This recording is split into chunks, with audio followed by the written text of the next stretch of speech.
Tadinya kupikir Pak RT itu orang yang memang baik, sudah mau membantu masalah rumah tanggaku dengan tulus dan ikhlas. Baik masalah suamiku yang diam-diam memiliki rahasia dengan wanita lain, maupun masalah ekonomi keluarga kami yang ketika itu sedang mengalami kesulitan. Akan tetapi, ternyata di balik kebaikan Pak RT, ada sesuatu keinginan yang tersembunyi terhadap diriku. Hingga akhirnya, aku jadi tahu apa yang sebenarnya ada di balik semua kebaikan Pak RT terhadap rumah tanggaku.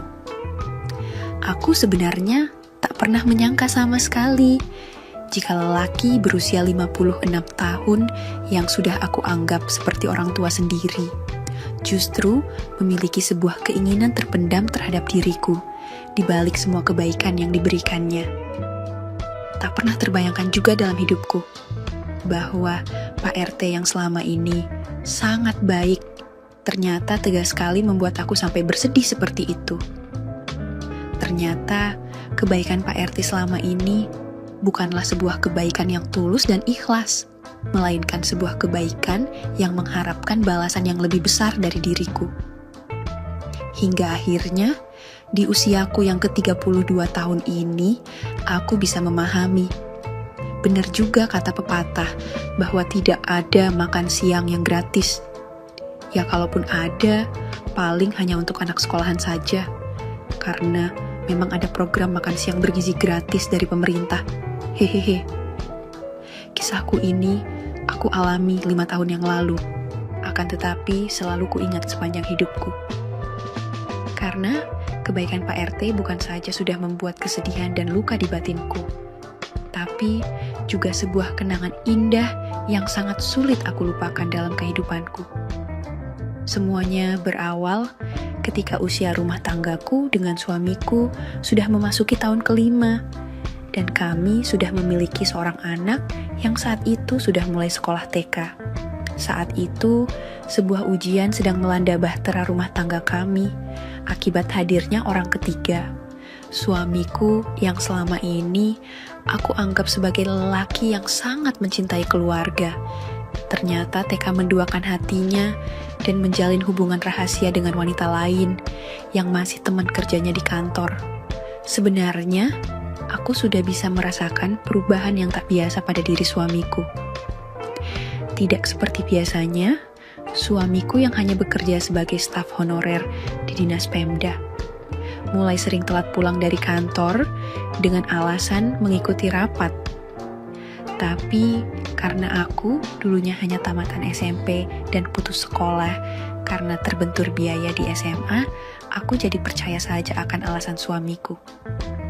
Apalagi saat itu, suami berkata padaku kalau dia memang harus rajin ikut rapat karena sebentar lagi akan diangkat menjadi pegawai tetap di kantornya. Selain kebiasaan pulang kantor yang mulai sering terlambat sampai malam, sikap suamiku terhadap aku dan anakku pun tidak lagi sehangat seperti dulu. Rumah kami hanya menjadi tempat persinggahan untuk dia istirahat malam, berganti pakaian, dan makan. Setelah itu, lebih banyak waktunya dihabiskan di luaran, dengan alasan sibuk kerja dan harus rajin ikut rapat. Aku mulai semakin curiga dengan sikap suamiku, yang mulai kelihatan khawatir jika aku melihat HP miliknya.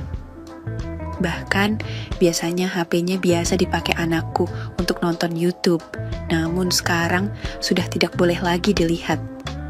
Jika menerima pesan atau telepon di rumah, suamiku juga mulai bertingkah aneh. Dia tidak lagi membalas atau mengangkat telepon di dekatku dan anakku, akan tetapi mencari tempat yang agak jauh, sehingga pembicaraannya tidak terdengar oleh aku dan anakku. Pernah suatu ketika, tanpa sengaja dia menelpon, dan aku sedang ada di dekatnya. Tapi, buru-buru ditutupnya telepon itu. Padahal saat itu, aku sudah mendengar suara di balik telepon itu adalah seorang wanita. Saat kutanyakan siapa yang menelpon, suamiku cuma menjawab, "Dia itu, ibu bos di kantor saya, kamu jangan curiga yang aneh-aneh," kata suamiku. Tadinya semua perubahan sikap suamiku dan rasa curiga yang mulai melanda hatiku, aku pendam saja sendirian. Sebab aku masih berusaha berpikir positif dan berdoa agar karir pekerjaan suamiku bisa lebih baik ke depannya. Namun, semua harapanku seperti kandas di ujung jalan di saat aku mengetahui kabar tentang hubungan rahasia suamiku dengan wanita lain yang masih teman kerjanya itu. Entah setan apa yang merasuki suamiku, ketika aku sudah memergokinya dengan wanita lain itu, suamiku malah meninggalkan rumah kami, meninggalkan aku dan anakku. Aku sudah mencoba mengadukan masalahku kepada ibu mertuaku dan kakak iparku, akan tetapi mereka malah membelah suamiku. Dalam kondisi seperti itu, ibu dan keluarga suamiku justru membenarkan sikap suamiku dan menilai aku yang salah menjadi seorang istri yang tidak mampu memberikan kebahagiaan dan membuat suami betah di rumah. Jujur saja, saat itu hidupku seperti berada dalam titik yang terendah. Apalagi sejak dulu aku sudah tidak punya orang tua lagi. Satu-satunya yang membuat aku berusaha bertahan hanyalah anakku yang masih TK. Aku masih berusaha sabar dan menahan semuanya saat itu. Walau suamiku sudah pergi dari rumah, dan sejak itu pun aku tak pernah lagi diberikan uang darinya. Untuk kebutuhan hidupku dan anakku, aku akhirnya berusaha menjual jajanan. Aku tak malu untuk berkeliling komplek perumahan untuk berjualan jajan demi mendapatkan rezeki untuk keperluan aku dan anakku. Kujalani saja kehidupanku tanpa memikirkan suamiku yang sudah meninggalkan aku dan anaknya. Dan disinilah awal kisahku terjalin dengan Pak RT yang rumahnya tidak terlalu jauh dari rumahku. Sebenarnya Pak RT sudah cukup lama kami kenal dekat karena memang beliau cukup dituakan dan sudah lama menjabat RT di perumahan ini. Akan tetapi, baru belakangan ini, aku sama anakku sering mampir ke rumahnya, sejak kami menjajakan jajanan yang kami jual. Pak RT berusia 56 tahun, dan baru saja pensiun dari pegawai kantor pos. Menjelang pensiun tahun lalu, Bu RT istrinya baru saja meninggal dunia. Jadi, sudah setahun Pak RT hidup sendiri di rumahnya yang lumayan besar. Dia memiliki 2 orang anak, namun sudah pada menikah dan pindah tinggal di rumah mereka masing-masing. Sore itu, Pak RT membeli jajanan yang aku bawa, dan karena dia memborong semuanya, aku dan anakku akhirnya nggak enak kalau menolak saat Pak RT mengajak kami ngobrol sambil dibuatkan teh hangat. Saat itulah kutanyakan, kenapa Pak RT nggak pakai pembantu saja, sehingga nggak repot dan ada yang mengurus Pak RT. Dan saat itu juga, Pak RT malah menjawab dengan bertanya padaku. Katanya, kalau Jeng Sari mau, gimana kalau Jeng saja yang bekerja di sini? Lagi pula, kalau anaknya sekolah kan, Jeng juga nggak ada kerjaan di rumah, biar gajinya bisa buat nambah-nambah uang jajannya anaknya, kata Pak RT. Pak RT ternyata sudah tahu kalau rumah tanggaku saat itu sedang bermasalah. Sebab suamiku sudah beberapa bulan tak pernah kelihatan dan aktif dalam kegiatan RT bersama warga lainnya. Selain itu, gosip dan buah bibir juga menerpa rumah tanggaku dengan suami, sehingga masalahku pun diketahui sama Pak RT. Aku akhirnya menerima tawaran Pak RT. Apalagi waktu itu Pak RT langsung memberikan gaji sebesar 2 juta untukku sebelum aku mulai bekerja di rumahnya. Ku bilang, makasih banyak Pak RT, kebetulan sekali. Anak saya juga sedang butuh uang untuk beli sepatu dan tas sekolah, kataku. Singkat cerita, sejak saat itu aku mulai bekerja di rumah Pak RT. Yang utama pekerjaanku cuma masak, bersih-bersih rumah, dan mencuci pakaian. Itu adalah pekerjaan ringan yang sehari-hari juga aku lakukan selama menjadi ibu rumah tangga. Aku ke rumah Pak RT setiap hari setelah mengantar anakku ke sekolah dan baru pulang setelah anakku pulang sekolah. Jadi, kalau dibilang aku nggak sepenuhnya bekerja sebagai pembantu di rumahnya, karena jam 1 siang aku sudah boleh pulang agar anakku ada yang merawat di rumah sendiri. Tapi setelah sebulan aku bekerja dan Pak RT kembali memberikan gajiku, aku yang jadi merasa gak enak. Masa aku kerja cuma setengah hari, tapi diberi gaji penuh, bahkan lebih besar dari standar gaji pembantu di perumahan ini. Pagi itu, setelah antar anak sekolah, aku seperti biasa langsung ke rumah Pak RT untuk masak. Akan tetapi, Pak RT mengajakku ngobrol karena mau ngasih gaji keduaku. Aku bilang, "Makasih Pak RT, tapi saya kan cuma kerja setengah hari. Apakah uang 2 juta ini nggak kebanyakan untuk saya?" Kataku. Pak RT cuma tersenyum, lalu bilang, "Nggak apa-apa, Jeng. Itu bukan untuk membayar Jeng sebagai pembantu, akan tetapi itu pemberian ikhlas dari saya, karena saya tahu Jeng sedang butuh biaya hidup," balasnya. Pak RT kemudian berpindah duduk di sampingku sambil membahas masalah rumah tanggaku. Ya orangnya memang sudah setengah bayat, tapi penampilan Pak RT masih lumayan tampan dan badannya juga masih bugar, karena posturnya memang gagah, tinggi dan besar. Aku jadi terharu ketika Pak RT menasihatiku dan membantuku memecahkan masalah rumah tanggaku. Akan tetapi, saat itulah Pak RT tiba-tiba saja langsung seperti itu terhadapku. Aku sempat terkejut dan menghindar dari keinginan Pak RT.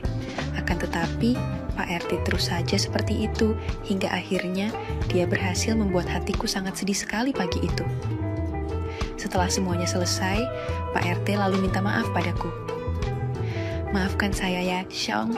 Saya hilaf dan membuat hatimu jadi sedih. Tapi, saya juga nggak bisa membohongi diri sendiri. Semenjak Bu RT tiada, saya sangat merasa kehilangan dan kesepian," katanya. Aku tak menjawabnya, hanya bisa menangis, lalu aku beranjak ke dapur untuk masak dan mengerjakan tugas lainnya. Setelah masak, nyuci baju, dan bersih-bersih rumah, jam 1 aku pulang untuk menjemput anakku di sekolah. Aku nggak pamitan ke Pak RT karena tadi aku sudah dibuat sangat sedih olehnya. Pak RT juga merasa bersalah padaku dan terus-terusan minta maaf padaku. "Saya harap Jeng masih mau kembali bekerja di rumah ini besok ya Jeng," mintanya. Tapi aku pergi saja karena saat itu aku sedih dan juga merasa heran kenapa Pak RT tegas seperti itu terhadapku. Setelah pulang ke rumah, malamnya aku jadi susah tidur gara-gara memikirkan Pak RT yang sudah tega membuat hatiku sedih pagi tadi di rumahnya. Aku merasa kesal dengan Pak RT. Akan tetapi, aku sendiri gak tahu kenapa aku gak bisa marah dan mengekspresikan kekesalanku padanya. Ada beberapa alasan yang menjadi pertimbanganku. Yang pertama, karena aku memang membutuhkan pekerjaan di rumahnya, dan aku membutuhkan uang untuk kebutuhan hidupku dan anakku. Yang kedua, aku bisa memaklumi kalau Pak RT sampai seperti itu terhadapku karena beliau sudah cukup lama hidup sendirian di rumahnya. Pak RT juga sudah menjelaskan padaku kalau dia tiba-tiba saja teringat akan mendiang Bu RT yang sudah sekian tahun tiada. Dan yang ketiga, aku pun gak bisa membohongi diri sendiri kalau saat Pak RT membuatku sangat bersedih. Namun di lain sisi, aku merasakan Pak RT memang jauh berbeda dengan suamiku. Pak RT yang selalu sopan tutur katanya, dan nampak berwibawa sangat menghargai aku selama ini, walau aku hanya pembantu di rumahnya. Berbeda dengan suamiku, yang sama sekali tak pernah berterima kasih dan menunjukkan rasa sayangnya kepada aku sebagai istrinya. Walau aku kesal dengan Pak RT, namun diam-diam aku mulai kagum padanya. Aku sangat senang melihat lelaki yang bisa tetap setia terhadap istrinya sampai akhir hayatnya. Meski mendiang Bu RT sudah lama tiada, akan tetapi Pak RT selalu mencintai istrinya. Padahal di usianya yang ke-56, Pak RT bisa saja mencari pengganti Bu RT untuk menemani masa pensiunnya dan menjalani hidup bersama di masa tua. namun semua tidak dilakukan olehnya. Entah kenapa, malam itu aku jadi gak bisa tidur memikirkan Pak RT yang sudah membuat aku sangat bersedih, tapi sekaligus membuat aku kagum kepadanya. Esoknya, aku masih bimbang apa aku harus kembali bekerja seperti biasa ke rumah Pak RT, atau aku harus berhenti. Namun, ketika mengantar anakku ke sekolah, aku jadi memikirkan kebutuhan anakku jika aku berhenti bekerja, sehingga aku putuskan kembali ke rumah Pak RT setelah mengantar anakku ke sekolahnya. Waktu aku sampai di rumahnya, Pak RT kelihatan tersenyum senang menyambutku. Dia masih saja minta maaf padaku atas kejadian kemarin. Sebagai tanda maaf saya, ini kamu terima ya, Jang. Saya semalam membelikan baju buat kamu dan anakmu, kata Pak RT sambil memberiku hadiah baju baru untuk aku dan anakku. Ku jawab, iya Pak, saya sudah memaafkan Bapak. Tapi saya harap jangan sampai terulang ya Pak, karena saya akan kembali sedih kalau sampai terulang lagi seperti itu. Kemudian aku balasku sambil menerima pemberiannya. Sejak saat itu, Pak RT memang berubah dan tidak pernah lagi membuat hatiku sedih. Dan aku bisa kembali bekerja sebagai pembantu di rumahnya dengan hati yang gembira. Akan tetapi, 2 bulan kemudian aku kembali sedih. Bukan karena Pak RT membuatku sedih, melainkan karena suamiku sendiri. Selama meninggalkan aku dan anakku, suamiku ternyata sudah menikah lagi dengan wanita lain yang masih teman kantornya. Dan yang lebih menyakitkan hatiku, suamiku menceraikan aku hanya demi bisa menikahi wanita itu. Ibu mertuaku dan keluarga suamiku pun tak ada satupun yang membelaku. Semua mendukung keputusan suamiku. Setelah mendapatkan kabar itu dari telepon suamiku, aku pun hanya bisa pasrah dan menangis sedih. Untung saja anakku tidak sampai mendengarnya. Saat itulah Pak RT mengetahui semuanya, karena aku tak bisa menyembunyikan kesedihanku lagi saat bekerja di rumah Pak RT. Pagi itu, aku memasak di dapur sambil meneteskan air mata, dan tiba-tiba Pak RT menghampiriku. Kamu kenapa bersedih, Ceng? Apa yang membuat kamu sampai menangis? Tanyanya. Aku semakin tak kuasa menahan air mataku ketika Pak RT meraih bahuku dan menarik aku agar aku berdiri menghadapnya. Pak RT menatap wajahku sambil mengusap air mataku dan kembali bertanya, kenapa aku bersedih pagi itu? Entah kenapa saat itu aku semakin tak kuat menahan kesedihanku, aku langsung saja melabuhkan diri ke dalam pelukannya. Sambil menceritakan kalau suamiku telah tega menceraikan diriku. Suami saya memilih wanita lain, Pak. Saya sedih, bukan karena perpisahan dengannya, akan tetapi saya sedih karena kasihan dengan anak saya.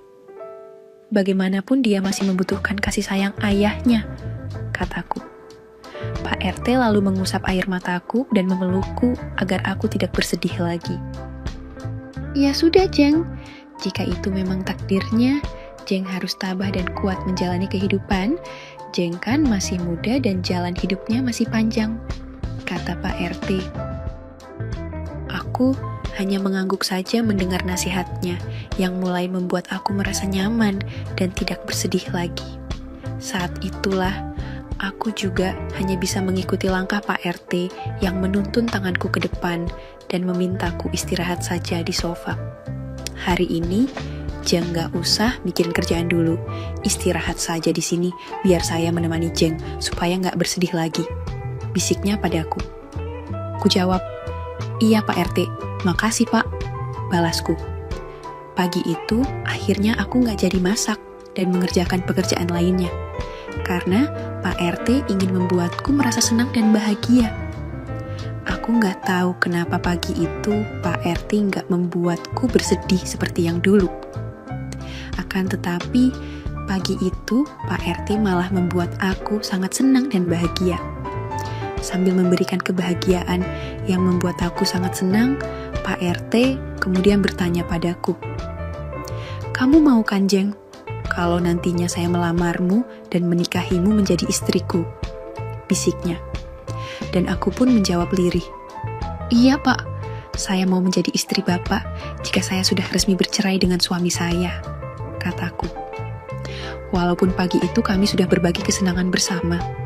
Akan tetapi, akhirnya aku dan Pak RT menikah juga setelah suamiku menceraikan aku dan aku resmi berstatus janda. Kini sudah 5 tahun, aku membina rumah tangga yang baru dengan Pak RT. Dan kami sudah dikaruniai 2 anak, satu dari mantan suamiku, dan satu lagi dari Pak RT yang menjadi suamiku.